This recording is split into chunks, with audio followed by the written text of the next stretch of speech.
Lindsay here with Ben Q at the CES show. Now, joining us today is Justin Wong. He is #1 in the country for fighting games. Justin, we're so happy to have you here today.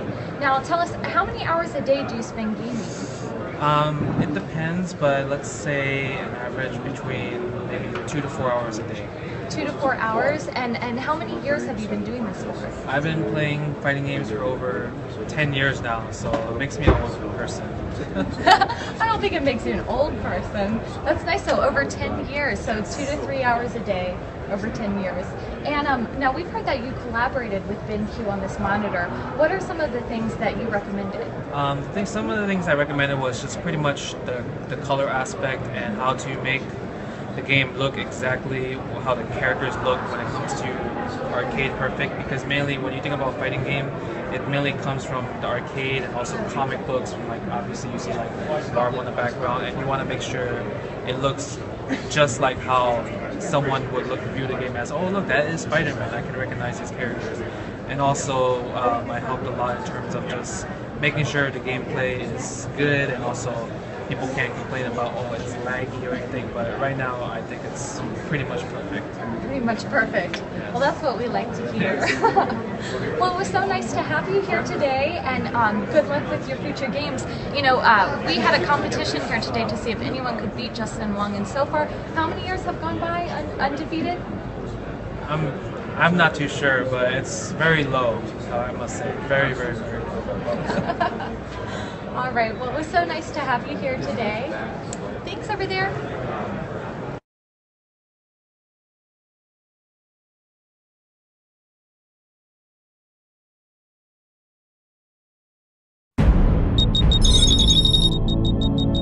I'm ready to go when you are. Roll them out. Alright, let's roll. We are going to be moving out in 45 seconds. Let's get to the ground.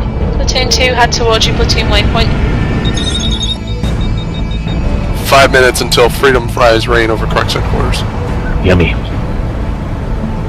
Nice job on that quick loadout. Move out to the squad waypoint. Alrighty, platoon 2, grab some armor. Reaver trying to attack our Sunday. Command, this is Air. Enemy liberators dispatched.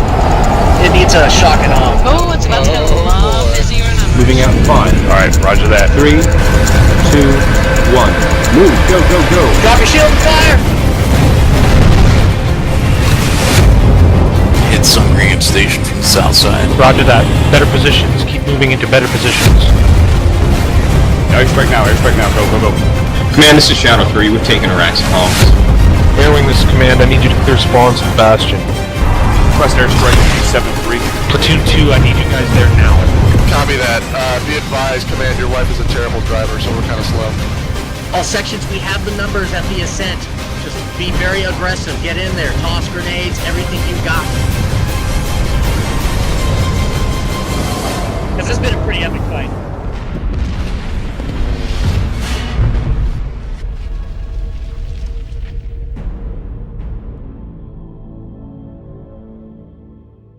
Sony.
There you go. And then they're gonna take your photos. They're all taking, look at them take their photos. They worked on the game forever for this photo. This is the whole reason they did it. Oh, look at you guys.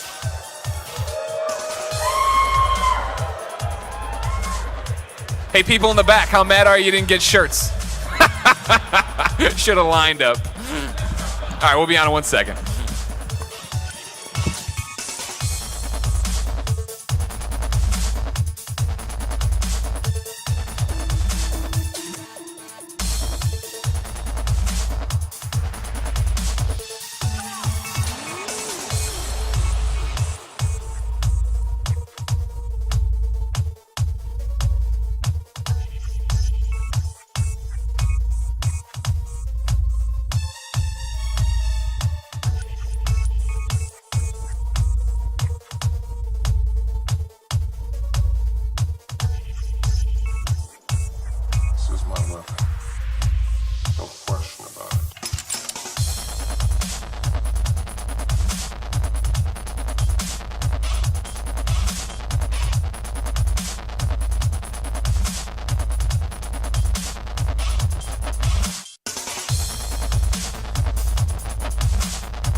PAX East, how the hell are you? Welcome everyone to the Murder Soul Suspect panel here at PAX. I'm one of your hosts, Greg Miller, alongside a panel of experts ready to take you to the next generation of ghost gaming. First and foremost, these two, they're Airtight Games. They made this game. Give them a round of applause. This is Matt. Wave to them. Good job. All right. This is Dennis. And then, oh, you got some applause out there. You got a few fans. Yeah, okay. Well, good job. No, it's too late. You made your choice. And then over here, ladies and gentlemen, a very special guest who we're not going to talk to yet, so don't get too excited. He's Mark. He's a former FBI criminal profiler and star of the show Killer Instinct, and he's going to talk about a whole bunch of things that are going to give you nightmares, I'm sure. But first, let's talk about the video game, Soul Suspect. Guys, first and foremost, it's a ripoff of Ghost Dad, am I wrong? It's Bill Cosby's finest work, and here you are making a video game out of it, but I didn't forget. You are far from wrong. Okay, great. Matt, what is going on in Murdered Soul Suspect? So, first I want to tell you guys, this is really humbling. I'm totally impressed that we've got a crowd coming and listening, and I really appreciate it. So, Murdered Soul Suspect is a supernatural mystery thriller that really doesn't have any precedents. We're kind of going out on a plank here and creating something that's really unique in the game space. And because again, Ghost Dad did it already. Because Ghost Dad. Thank you. Ghost Dad is the only thing that we think about day and night right now. That and Clay. Clay on the wheel. So see, that was a reference to the movie Ghost with Patrick Swayze. Don't say Patrick Swayze. We've got a main character whose name is Ronan O'Connor, who's kind of an unorthodox detective who, in his kind of overzealous way, gets killed within the first minutes of the game, and then you end up having to solve the case of your murder throughout the game, as well as bring your killer to justice. A premise that we all felt really, really strong about. So this main character is something that we want to talk about a little bit in terms of visuals. What our job was starting with an IP that didn't have any precedent, and then we had to develop it into something that actually made it what we hope is a really great game. So we're going to talk about a couple of things in regards to that, mainly the visuals. Dennis is the art director on the project, and so the two of us did a lot of collaboration on these elements. We'll talk about the main character, and we're going to talk about the ghost world that this game exists in. Real quick, by a round of applause, how many of you have played this game? That is embarrassing. It's down at the Square booth. You can go play, right? Pip it, Dennis. Tell them how good it is. We'll do it. Let me show you a trailer real quick.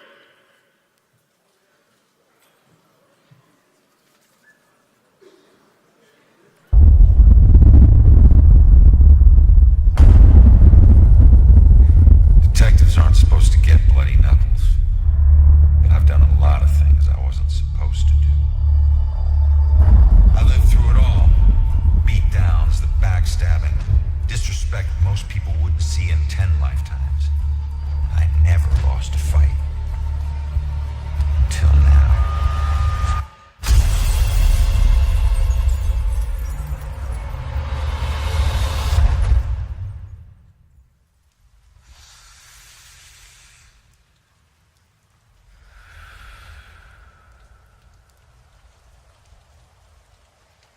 Hey man, what are you doing?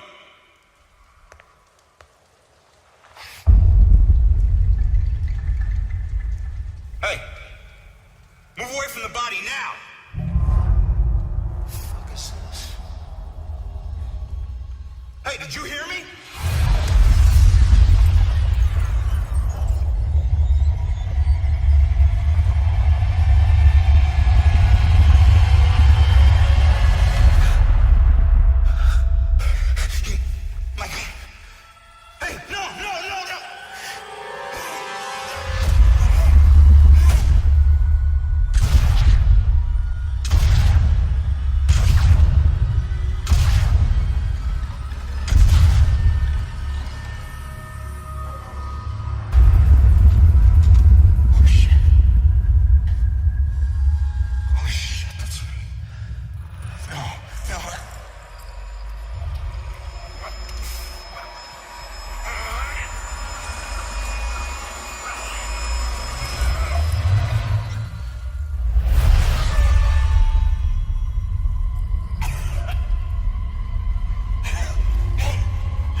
Well, it certainly looks like a happy game. A lot of lightheartedness in that one. So I think number one sign you're a badass, right, is when you get pushed out a window and you pull out your gun to shoot back as you go down. That's how I want to die. Tell me though, what's going on with this Ronin fellow? Because he looks like this, your young brash street punk, not a detective. No. Yes, he does. Hopefully. When we started out with this game, we really didn't know who our character was going to be. We knew we wanted a ghost for our protagonist, but we didn't know who that ghost was going to be or what his story would be. So we sat down and started thinking through many discussions about who we wanted our character to be. And at a fairly early point in the process, we decided that he was going to be a detective who was solving his own murder. That was something that we all clicked with. But we also knew that that the ghost was really just as important as the main character, and the combination of those two had to be figured out before we would know what kind of a game we were going to be making. So we started with the character at the base core of who the character was and started to work out from there. The ghost element of him was something that we felt was really strong because it has a lot of appeal to people, to a large audience, and almost everybody has a ghost story that they can relate to. So we felt connected almost immediately to that. And then we also were looking at the dangerous part, which is how do you make your own genre of game, which is fundamentally what we were facing. There wasn't a precedent for it. But is that exciting or terrifying? It's terrifying. Okay, good. I mean, at the end of the year, at least you're guaranteed a Game of the Year award because you just created the genre. There's no one else to compete against you. Yeah, which is the personal terror genre. You can be the best and worst game in that genre, yeah. Yeah, that's true. So we were going to start by sort of talking about how the development of some of the key elements of the game, mainly visual elements, around the main character development and then around the ghost world development. And I'm going to start and talk about it a little, sort of from the beginning part, and then Dennis will talk about where he took it over the edge. This is a really early image when we were starting to discuss who we wanted a detective ghost character to be. We knew we wanted him to be tough, but as it turned out, this was starting to get too tough. It drew us into a space that was far too film noir and very caricature, and we knew that we wanted something that people identified with much more. A few things stuck, though, with this character. If you notice, the bullet holes are still with us now.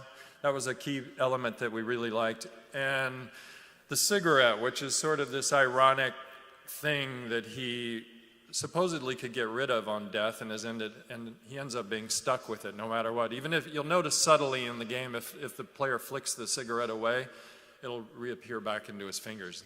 He's totally stuck with it. So we were looking at some of the iconic elements that we wanted to create. So we ended up ending with this character.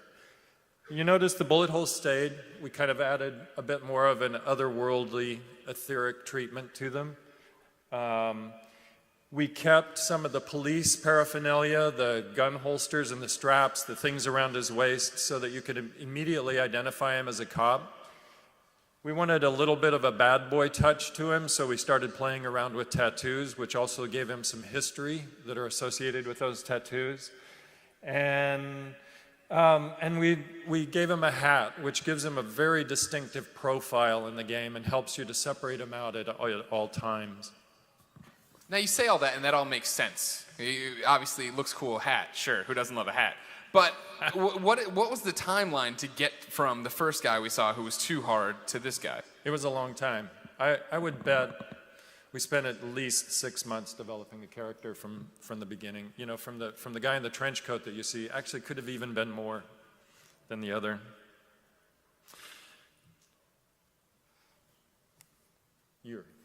So when I came on board at Airtight, I started about 2 years ago, and these guys had created that previous silhouette, this character here. So what I wanted to do was maintain the strong foundation that these guys had started. I didn't want to derail that approach, the very strong silhouette and the bad boy presence. So my job here was to sort of ratchet up the visual presence on the character. I added physics elements. I put geometry where there wasn't. You can see on the left side there's the handcuffs are just textures, and I went in and added geometry for these elements and added like a wallet chain to sort of support that bad boy style.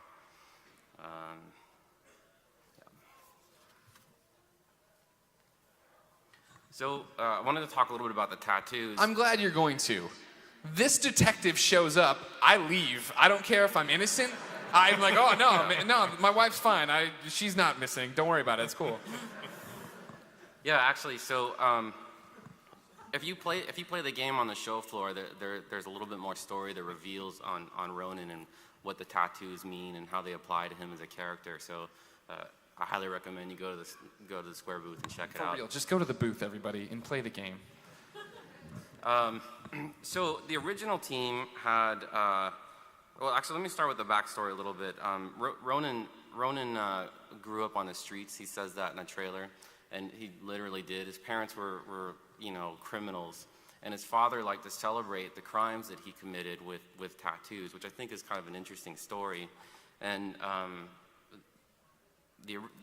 actually, I'm going to switch over here. The team originally had tribal tattoos on the character, and I didn't think it quite fit with the tone of, I don't want to use the word gypsy, but he sort of had this gypsy-like, he grew up from place to place and encountered, crimes and would celebrate them as well, like his father did on his arms. So when we roll into the intro, if you play the video, you'll see a lot of these tattoos here. What I wanted to show you is we actually had quite a bit more work that we had done. So this concept shows some pieces that are never going to see the light of day again, like the big Liberty piece on his back. We were originally going to show it, but it ended up not showing it going into the game. Good use of development time. Happens. What are tattooed on his feet? Oh, we did do tattoos. Yeah. Good question, though.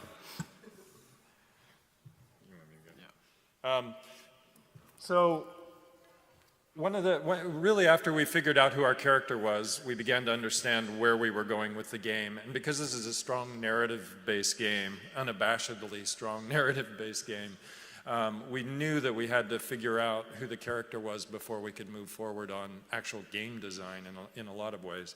So we started then taking the character and go, all right, what does it mean to be a ghost? What does it look like to be a ghost, and how do we pull that off?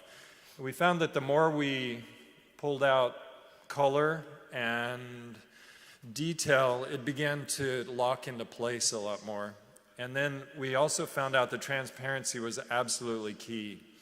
And as we began to play with transparency, you can notice that the image starts to get pretty contrasty, especially the one on the far right there. And you begin to go into strong highlights and darks, which make it slightly hard to read. And you can also see everything through the character. So we would end up with close-up moments where there'd be somebody standing right behind the character and you couldn't even tell what he was thinking or saying. So we had to kind of back off from that a little bit and start getting a balance between all of these elements that told us who he was and what he was, and actually make it into a character that you could identify with in the game. I'm going to switch to this final. Keep it, though. So we finally narrowed down to a character that we were able to lock in with, and being a narrative game, we wanted to be able to read and believe the emotions that Ronan was having. So that was critical for the decisions that put us to where we're at right now. So once we've really got a character that we were happy with, or close to happy with, we dove into the ghost world. And speaking of a lot of work that you would never use in the game, we had quite a bit of it. Originally this game started, and we're showing you stuff that's it's not going to see anywhere. You're not going to see it outside of this room. Great use of development time. Well, there are good reasons for that. This is one of them. This image is great. One of our artists, Yuki Matsuzawa, did this. He's one of the Final Fantasy concept artists that came over and worked with us. And we were beginning to look at our game as a traversal game with a lot of heavy combat. Actually, I wanted to say, Yuki's the one that drew the bell symbol that's on the shirts that you guys have. And so we looked at a space that really emphasized traversal and gave you something to do as a ghost, which is a lot of floating around and traversing large spaces.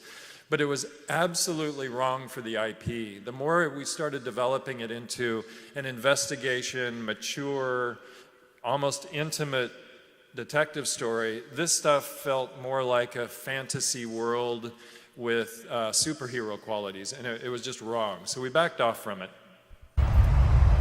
Then we started to look at stuff that was an overlay of the real world and the ghost world. And it began to get really interesting for us, but it was still too fantastic. It still felt like we were entering a totally different fantasy world that we'd have to explain to people from scratch. And we didn't want to do that. And then it wasn't until we got to a point in the development where this image cropped up, and this is another one of Yuki's concept pieces. And as soon as we saw this, the hair went up on our necks because we knew we were closing in on what we needed. This happens to be, since we're here, train station in Boston. And we were thinking East Coast at this time. And there were a number of elements to this image that really got us going. It made sense for the ghost world and the real world to overlap each other. In other words, they were going concurrent with each other, but the ghost world was totally unaware to the living world. Then we had combat, or at least enemy encounters, that were over the top and really spooky, but nobody was aware of it at the same time. It also gave a character the ability to be a protector, or sort of reaching beyond his own personal concerns. If you notice, there's like a little girl there in the foreground that we really liked. We liked the idea of him being engaged with other characters that could more or less needed him. And then we liked the sense that we could get a fantastic quality to the world, but it was still a real world place. All of these things just totally came together in this image. So, for people who don't know then, how easy is it for Ronin to jump around? Like to go from the real world to the ghost world, or have these different mechanics? Is it all at once? Are they layered on top of each other? Totally layered. It's an entirely layered experience right now. You move seamlessly through the living world, and they have no idea you're in space with them. Could you pause it? Yeah. So, this, like I said, I started Airtight about 2 years ago, and right when I started, the team had delivered this video. And again, this is another piece of content that we'll probably never see the light of day again. But this was what actually got the game greenlit. I wanted to show it because it's actually a lot of the content that we're showing on the floor currently, but it was a good foundation for us to start with. My job was to sort of fill out the world, so we're going to roll into some of the environment stuff. When this was completed, we had a street and we had some apartments, and that was about it as far as what we needed to build to fill out the game. Yeah.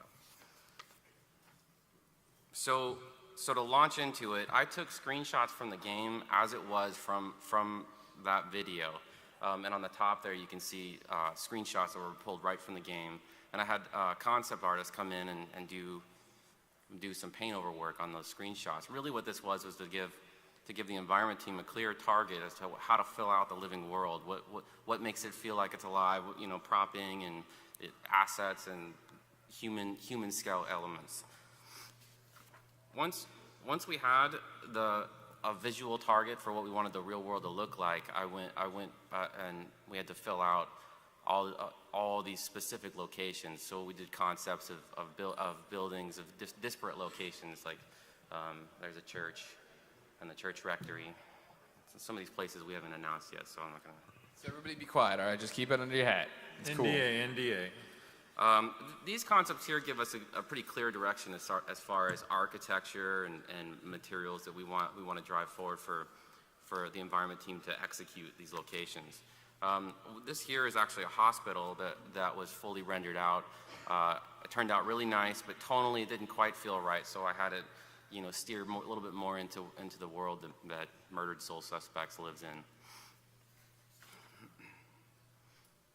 Here are some concepts that actually once the environment team had built the interiors of the hospital, what I wanted to do is, again, you'll see this quite a bit. I take screenshots of the existing space, and then we do paintovers of it. And on the left, you see the low security ward for this hospital, and on the right, you'll see the high security ward. And this is really to give the environment team will do a first pass, and then they'll go back and polish. So this is actually a better representation of what I was just talking about. On the left, those 3 images are all screenshots straight from the game. And on the right, what we needed to do is give definition for the lighting team to figure out where to take the tone of this space, like what it needs to feel like ultimately, and then also give the environment team clear direction as how we're going to prop the space out, what kind of materials we're going to use, what are the colors of the materials. This image was also an early one that we did, where we were faced with how to represent the ghost world on top of the living world and be able to get it to read. The ghost world is solid to you as a ghost, and the living world is not. So we needed to have a very clear visual differentiation between those two, or you'd just constantly be floundering. And this was an early iteration that helped prove where we needed to go with it. I look at it now and it's ugly as sin to me. And fortunately, we got the direction out of this, and then we could hand it off to Dennis and say, your problem now. Yeah, so this concept here is probably the most seminal piece of concept, in my opinion, for Murdered Soul Suspect. This sums it up. This gives us clear direction on how we're going to make dusk objects, ghost objects, exist in the same space as the living world.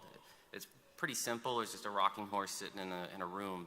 But this is so important for us. The challenge for the team to define the language and figure out the rules to put a ghost object into the real world space. There's no precedence here. There's nothing we can really reference for this. So it was something that we had to create and figure out rules. And it took a long time to get to this point. And this piece here, as soon as I saw it, I was like, boom, we've got it. So we defined some of those rules. You can see that, there's blue, which is sort of the only precedence for ghosts is bluey. Everyone knows ghosts are blue. Yeah. A little bit of vapor, and then here's the critical bit, is that ghost object actually illuminates the space that it's in. Well, through Ronan's eyes, he can see that, and that was very important to define. So once we figured out what the rules were, we needed to figure out how that would look from far away. So the same location, we just moved the rocking horse farther away. What I did add was some sort of supernatural foreshadowing. So if you're coming up to a space and in the distance there's some dusk, you would see it present in this way. Now that we've got our small scale stuff kind of figured out, we wanted to apply it into a large scale. These are all concepts, and when you play the game, you'll see these applied, practically in the game as well. But here's a house on a street with the same rules applied, and it seems to be working pretty good, so we knew we were onto something. This is a screenshot from the final game as it stands. Ultimately, we wanted to build a small East Coast town with a tone of a supernatural mystery, and we wanted to show the natural coexistence between the dusk and the real world. So, I mean, you went through this, you're showing all the screenshots, how you had to, dress them up for the art team, get stuff in there. Where, remember too, I'm sorry, and the unannounced church and rectory that no one's going to talk about. Well, no, the other building was unannounced. The church, I think, was. See, I was throwing them off the trail. Now they're going to talk about the other building. But what are you drawing reference from for all of this? I mean, you know what I mean? Like, he almost looks like a period detective. The town, everything we've seen is like gloomy, but it has this character to it, and there's this darkness to it. I mean, are you looking at film noir? Are you trying to make a modern detective story? Where does it all fall in? We actually were avoiding noir a little bit because we didn't want to fall into that category. Again, make your own category, win all the awards. Pretty much. We experimented a lot. And one of the things, I mean, we actually tried this same scenario in a big city. And immediately you began to sense that it wasn't very creepy. You just didn't get that right ghost vibe that you wanted. And so one of our artists started playing around with a much smaller town that had cobblestone streets, and it was almost European in flavor and effect.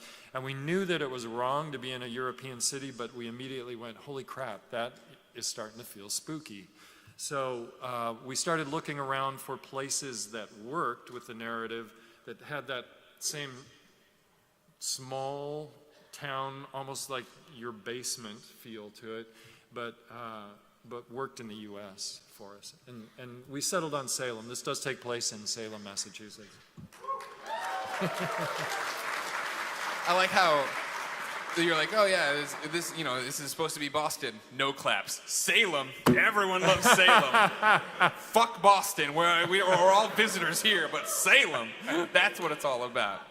All right. Well, so like we've said, of course, you should go play Murdered Soul Suspect. It's down there. You get to go play it. You get your hands on it. And like I said, this is a very special panel. So we're not going to just jump to straight Q&A. We're going to get there. You're going to have all your ghost questions, like where does Bill Cosby appear in this game? But that's not what we're talking about now. Instead, this gentleman here, this young man is going to stand up. His name, of course, is Mark Safarik. He was an FBI profiler for quite some time. Now he's on the show, his own show, Killer Instinct, where he talks about this kind of horrible, horrible stuff. And he's going to, I believe, correct me if I'm wrong, you died and solved your own murder. Oh, he's getting there. Okay, no. He's going to talk about how you'd actually go about solving the case of your own murder. So, Mark, please come to the stage. Thank you. All right, excellent. So here's the deal, right? So you are playing this game, Murdered Soul Suspect. You have to solve the murder. I mean, that's what I do. I was an FBI profiler. Well, 23 years in the FBI, almost 13 years in the behavioral analysis unit, the profiling unit. So I want to give you some insight into the way we really look at these crimes, what we really have to do. What? One more, there's a video. All right. We look into the crimes by looking at video game trailers. So I'm doing this for real, right? So I have a show, Killer Instinct, in which it's now running on Biography Channel in the afternoons. But those are my cases. They're serial murder cases, mass murder cases. They're cases where I'm using my abilities to help the police solve the case, or I'm testifying in the case to bring the case to fruition. They're complex cases, and that's what you're faced with here. This is what the team was faced with. How do you deal with evidence? How do you deal with forensics? How do you deal with interviews? And it's not only shows like Killer Instinct, but I also consult for CSI Las Vegas and for Bones, because those kinds of shows are also interested in not just the forensics, but behaviorally, what are serial killers doing? What are murderers doing? What are sexual rapists doing? And so they're looking for integrating the behavior and the forensics. And there's my show, Killer Instinct. I have to plug it. So here's the thing. When I am looking at a complex crime, whether it's a single homicide or multiple homicides, every crime scene tells a story. I've got to figure out what that story is. It has a beginning, a middle, and an end. And all of the things have to make sense. It's what I call the crime flow. So I'm studying all the behavioral, forensic aspects to the crime, what I call the psychopathology of the crime. Most crimes do not lend themselves to being behaviorally assessed. Drive-by shootings, drug killings, the more complex types of cases, something like you're going to be seeing in this game, is the type of murder that is the cases that I would be working on. So the analysis really is a two-part process. First, I have to analyze the crime dynamics. I do that from all of the crime information, the crime scene reports, witness reports, crime scene photographs, autopsy photographs, the autopsy protocol.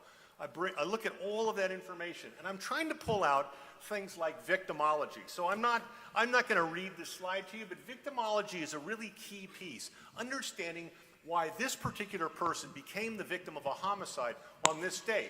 Why wasn't it me or you? Why wasn't it last week? Or why isn't it next week? Why this time of day? Why this day? So victimology, these are all components to victimology that are very important to help me understand what I'm looking for, the type of offender that we're dealing with. Risk level is another really key piece. Risk level is like a coin. It has two sides. It has the victim side and it has the offender side. Assigning risk really becomes important in understanding this dynamic. How much risk was the victim at? If I were to ask you, tell me about high-risk victims, you might say prostitutes, drug dealers, criminals. You'd be right about that. And then most of you in here are probably low risk. So how much risk is the victim at, and how much risk does the offender have to take to commit the crime? So I'm always considering that. Kelly, this is just a case. Kelly Bordeaux was an Army, was in the military in North Carolina. She's probably the low-risk victim, but on this one particular night, she was highly intoxicated. She went home with the wrong guy. Probably wouldn't happen on a normal night, but she situationally elevated her risk, and she ended up being raped and murdered. Also, these are just more pieces of the victimology piece that I'm looking for. So it isn't like, well, tell me about the victim. Oh, she was really nice. Everybody liked her. She had 3 kids, and the neighborhood loved her. That's not what we're looking for. We're looking for all of the details about their life. You've probably heard the term a motiveless crime. There are no motiveless crimes, but in a crime that seems like it has no motive, you go to victimology as one of the key pieces. Then there's other things that I'm looking at, and I won't go into them in detail, but cause of death, MO and ritual, which I'll mention briefly at the end, the modus operandi and their ritual or need-driven behavior, post-mortem activity, what's the motive for the crime or multiple motives? There's a lot of planning and organization. How much control did the offender have? How did he get into the crime? How did he get out? What did he do with the body? And what other things is he doing at the crime scene? These are all pieces that I'm looking at when I'm looking at either a single murder or a multiple murder serial case. And then injury components. I have published several articles on injury research. But injury, what are the severities of the injuries? And this is kind of important in this game. Number of injuries, location of the injuries. Are they post-mortem, ante-mortem, and what is the weapon? Where did the weapon come from? Whose weapon is it? Where did it go afterwards? Did the offender bring it, or did he leave it at the crime scene? So these are all little things that you want to think about. And then the second part of this two-part process is really the interpretation. And I know how to interpret these because I have had a lot of training in lots of different areas, from forensic pathology to blood spatter analysis. And I have stayed current in the research literature, and I do research myself, and I've looked at thousands of homicide cases. So I have the experience of looking at these types of things. Cognitive bias is really an important piece in understanding how we look at crime scenes. Our senses are imperfect. How we interpret crimes is based on a lot of factors. We're influenced more by what we expect to see rather than what we actually observe at crime scenes or really in life. And this is based on our own personality and our experience. What we remember about a crime, and I've seen this with homicide detectives all the time, what we remember depends on what we believe. So, quickly, I'm going to give you a crime scene problem, right? You're going to look at this crime, and it's going to be an interesting experiment. So here's the thing. I'm going to give you one slide. The slide is going to be the crime. It's 4 lines of text. What I want you to do is to count the number of Fs, the number of the letter Fs in this crime scene. I'm going to give you about 8 or 9 seconds to look at it.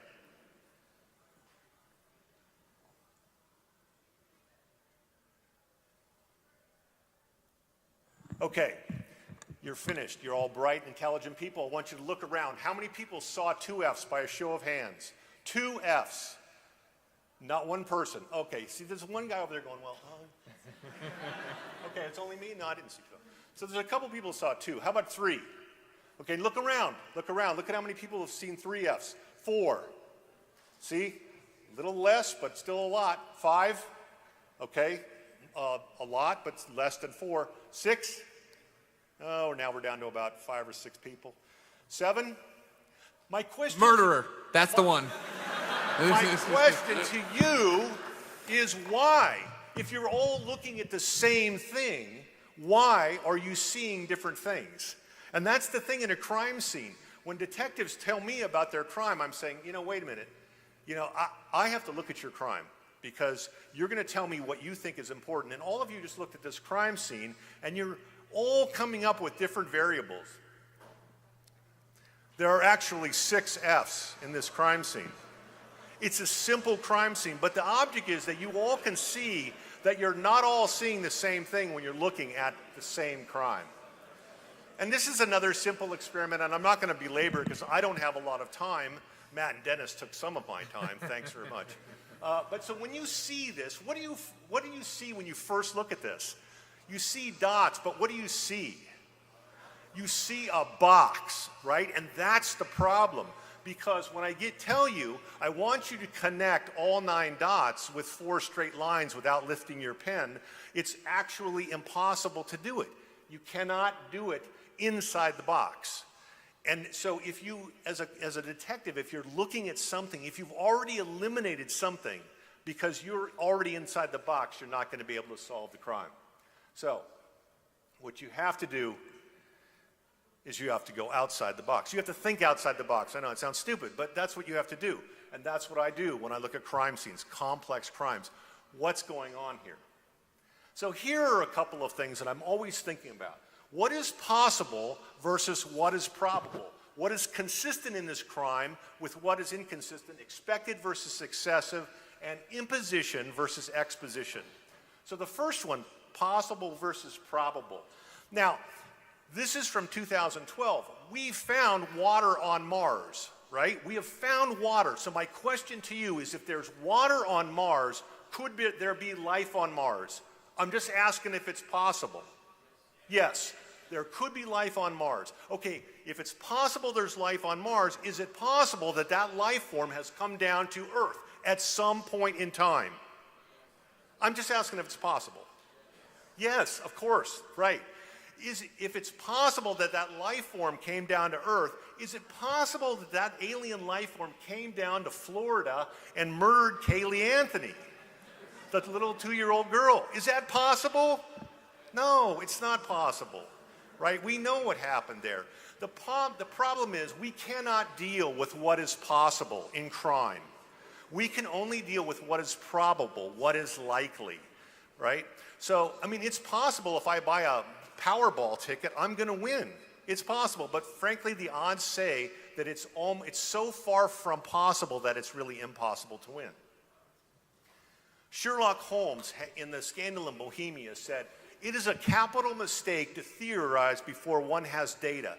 Insensibly, one begins to twist facts to suit theories instead of theories to suit facts." So when you are looking at this game, don't think you know. Don't jump in and already develop the theory. Then once you have the theory, try to fit the facts to the theory. Expose the facts. Figure out what you have first. Once you have the data, or once you have the facts, then you can develop the theory. That's how we solve crimes. That's how it helps us along. I want to finish with a couple of things. MO and ritual. MO, modus operandi. What is MO? I think if I asked each one of you, you could probably sort of articulate it, but it's a difficult concept. Here's what MO is. MO is behavior which the offender perceives, not is, but perceives as necessary to successfully complete the crime. This is what makes him a successful killer. It protects his identity, it helps him get away, and it ensures the success of the crime. So when I'm looking at behavior in the crime scene, I'm asking myself the question, does this ensure the success, help him get away, or protect his identity? There's something else that we're looking at, and that is called ritual. Ritual is need-driven behavior. So in this case, we have this bell. I don't know what it means. I mean, they've not clued me in. I don't have any idea. I really can keep a secret. I was in the FBI for 23 years. But ritual is need-driven behavior, and we see ritual behavior in many murder cases, especially in serial murder cases. There are things that the offender has to do to complete the crime. So think about that when you are the detective trying to solve this crime. What is he doing that makes him a successful killer? And what are the things that he's doing that are really unnecessary for being successful that way? And I think if you do that, if you try to apply some of these, just a couple of these principles as you are traversing this game as the detective and looking at other murders, that perhaps you'll just have a little bit of a leg up on somebody else. But really, it's a similar concept. And the game developers are understanding that they have to do it because we're all a lot more educated now, from television shows, from crime dramas, from the CSIs. We know about forensics, and we're getting to know about behavior. Thanks a lot, guys.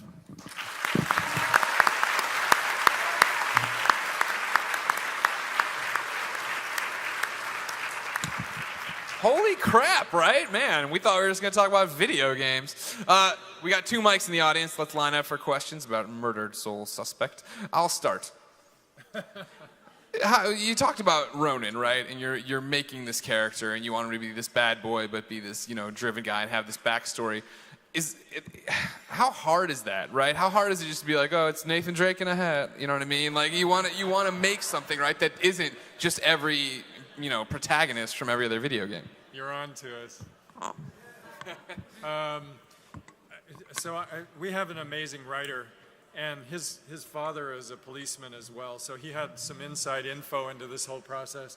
But it was an extraordinarily difficult thing to write, a very layered mystery story that you could continue to reveal and reveal and reveal and never know what was going on until the last reveal. I think he did an amazing job with it. I'm really happy with it. I keep telling people that I challenge anybody to forensically guess what is going on until the final moments. They're laying down the challenge for you. Yeah, we did. We laid it. All right. Gentleman here in the St. Louis Cardinals jacket. Let's say, hypothetically, I work at a chain in St. Louis that 9 out of 10 people in this room hate. Let's say that the customer base that I have doesn't do research. They don't know what PAX is. They don't know what IGN is. Sorry, Greg, because they don't have internet. So if the only research they'll do is they'll ask me, what is this game? And if I break it down as simply as I can and try to say something like, well, it's like Alan Wake and Beyond Two Souls had a baby, and then go into detail from there, is that okay with you guys? Or what would be your advice to describe it better, because it is prime pre-order season for this game? Don't forget Rosemary's Baby. It's Rosemary's Baby meets Alan Wake. Actually, being in the company of those 2 games is awesome, because I admire both games, and there are elements that definitely overlap with what we're doing.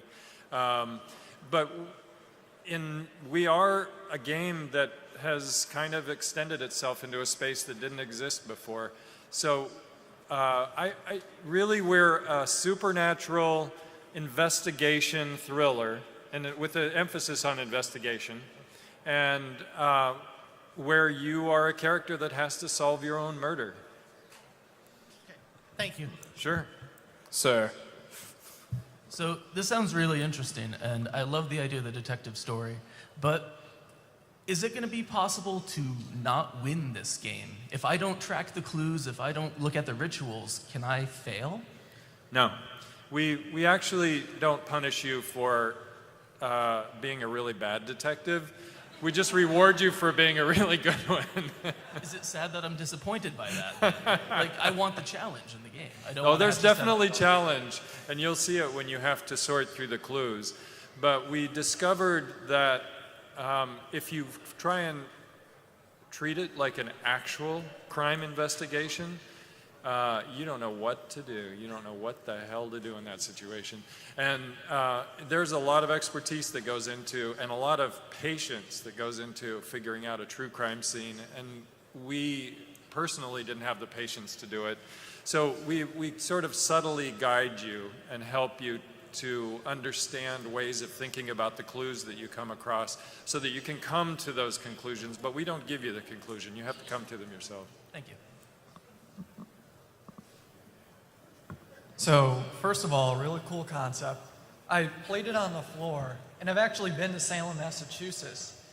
And thanks. And one of the things I notice on the cop car is the cop logo for the police department of Salem is a silhouette of a witch. I didn't notice that detail in the game. Is there a reason for that? This is a fictional Salem. So we based it loosely on the real Salem. But it's not a one-to-one replica. Okay, thanks. Sure. Gentleman in the tie, the floor is yours. All right, it's just one quick thing that I noticed. This game has been compared to Die Hard, and you're basically using sort of like the ending plot, spoiler alert, of The Sixth Sense. Was this game designed for Bruce Willis? If he would have done it, we would have done it with him, for sure. That would have been a no-brainer. All right, thanks. Sir. This game looks awesome. I just have a couple quick logistical questions in terms of replayability. Are there other parts of the game that we can do? Are there other, collective things or multiplayer? Like, how many sort of hours do you expect us to put into this game? Yeah, primarily the game is a narrative experience, so there is an arc. But there's also side quests and collectibles that fill out the world and fill out all the players that are in the experience holistically. What did we say? With everything in there, it's 10 to 15 hours if you wanted to collect all the collectibles and do all the side quests. Right. Thank you. Combo breaker. Hey guys, one thing I was wondering about is, I always love games that really let me have to think things through, but I kind of get the impression from this game that it will have that, but being that I'm a ghost detective now, I'm guessing I'm going to have some supernatural abilities as well. So how did you strike that balance between true investigation and supernatural powers? No, you can take this one. No fair. So the investigation part that's sort of human is really making sense of the clues. But the way you uncover the clues is because you can't physically interact with just about anything in the world. It uses a lot of techniques and abilities that you learn as you go along. So you're a newbie ghost in this world. You don't know what to do. You don't know how to do it. There are some other ghosts that can give you a little bit of advice and help guide you along. And as you go through, you begin to learn things like how to eavesdrop on people, how to mind read, how to influence them, and when you influence them, you can kind of subtly manipulate them to do what you need them to do. And then, so possession is one of the primary mechanics for investigation in the game. Then there are a number of other ways of uncovering information that is invisible to you as a human, as a normal human. For example, I think, actually you didn't see it in the material that we showed you, but you'll see it if you play it on the floor. There's a thing called a memory residue, which is like a residue of a nasty event that happened in the past or a very important event that's related to the crime, that if you interact with it and sort of figure out what it's about, you can get this psychic flash of something that happened in the past. Incredibly valuable, and it's kind of cinematic. I really like it. Very cool. Thank you, guys. Beyond! Beyond! Beyond! It's kind of the magic word, sorry. How's it going, guys? Game looks fantastic. I can't wait for it to come out. A couple questions. First is, did you know from the get-go that you want to do like a third-person game, or did you play with genres, first-person, fixed camera, stuff like that? Also, did you find a balance between fighting or like fighting sequences, or more story-driven, like games like Heavy Rain or something like that? Why don't you answer the third person? Which part? The third person. Oh, okay.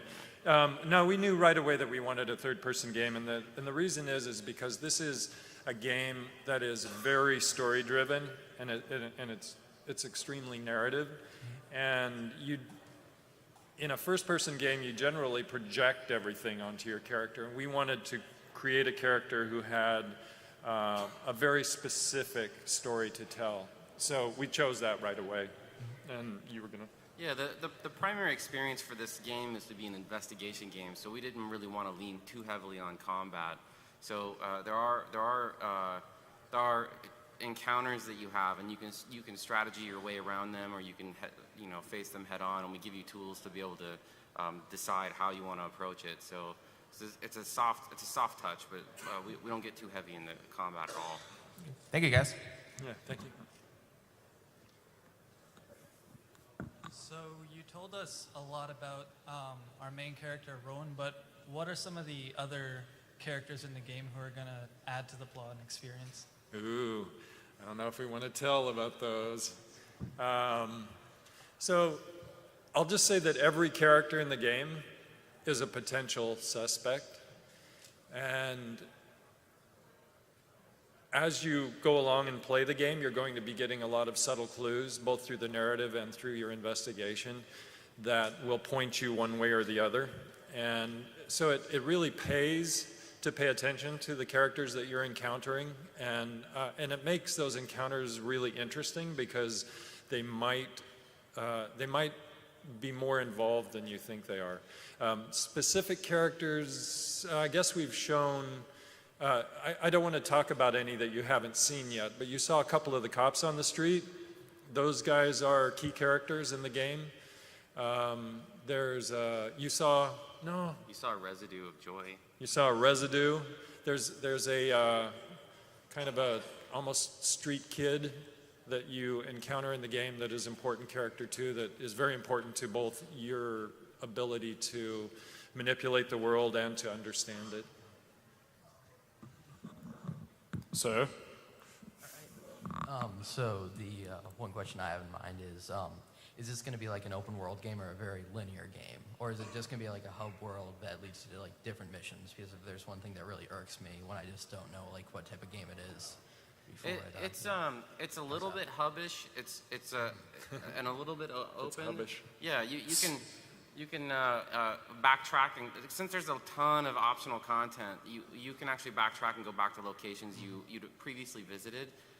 The story itself progresses fairly linearly, but there's a lot of rich content to help fill out that story, and it's worth going back and doing. All right, cool. This young gentleman who never comes to PAX East. I know I'm getting a little ahead of myself, but being that you're a detective and you're solving your own murder, is the game set up in a way where it could potentially be a sequel or future DLC that you can solve other crimes? I would say that we're looking at this game as an IP about being a ghost. So, yes, any title, if you wanted to go back and remake something with it and carry that character forward, you could do it. Sometimes it's a stretch. You've seen that happen in a number of movies. This is not specifically set up for sequelization. In other words, it has a very definitive ending to it, but it would be very easy for us to either continue with this character as a game or to make other games around ghosts that were in a similar vein. Ghost Dad 2? Ghost Dad 3, hopefully. And Beyond. Beyond.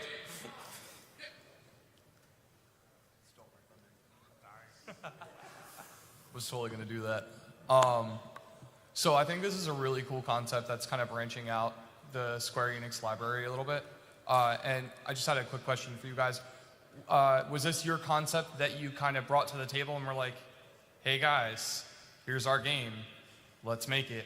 Or did they come to you and say, hey, this is kind of what we want, do you have ideas? It's more like the second. Actually, we started a dialogue with Square, years ago, and it was when a they very... were still Squaresoft? I missed that, sorry. Was it when they were still Squaresoft? I don't know. No, it was not. No, that was a long time ago. You guys wasted a lot of development time making your pretty pictures, but it wasn't that long ago. And we actually, there was an exchange of ideas. We said, we've got a few ideas, here they are. They said, we've got a few ideas, and we listened. And the idea of making a Ghost game, the fundamental idea of making a Ghost game was the creative director from Square's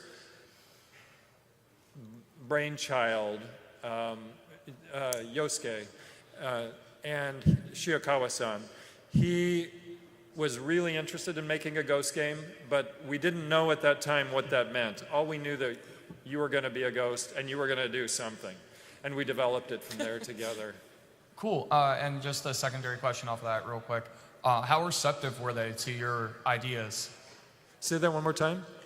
At the table when you guys were discussing the game, how receptive were they to your ideas? Oh, it was a very collaborative process. We listened back and forth constantly. Cool. Thank you very much. Yeah, Beyond. Purple tie.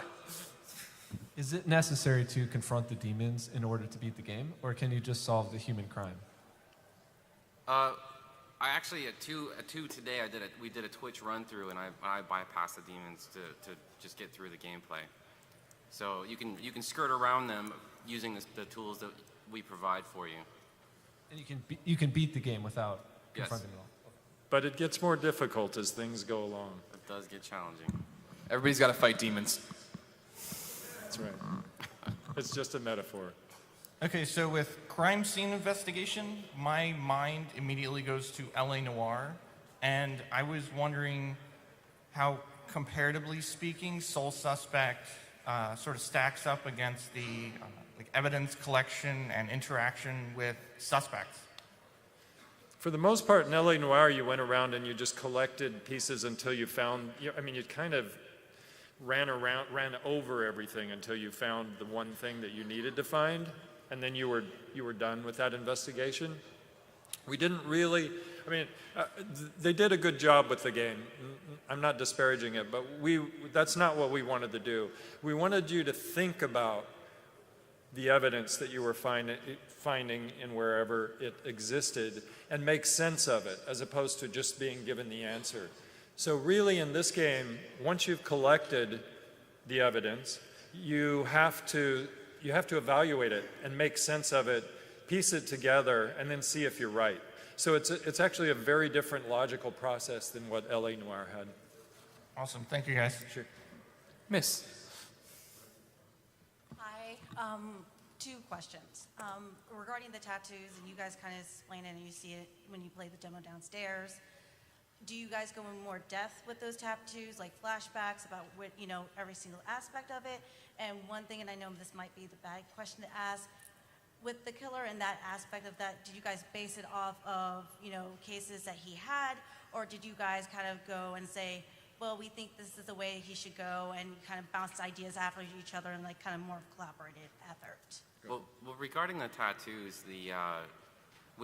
we don't go into every single tattoo and show like why he got each one, but in the intro part, when you play on the show floor, it does walk through like a big bulk of them. Right. But really all that is character development. We're just trying to show you who he is and establish what kind of person he is and give a little bit of backstory to him. The second question, I'm not sure if we can answer that. I didn't quite. Well, yeah, that one's a tough one to answer because a lot of that you have to uncover in the gameplay itself. Narratively, there was a lot of iteration. We threw a lot out, we threw a lot in, and then threw it back out.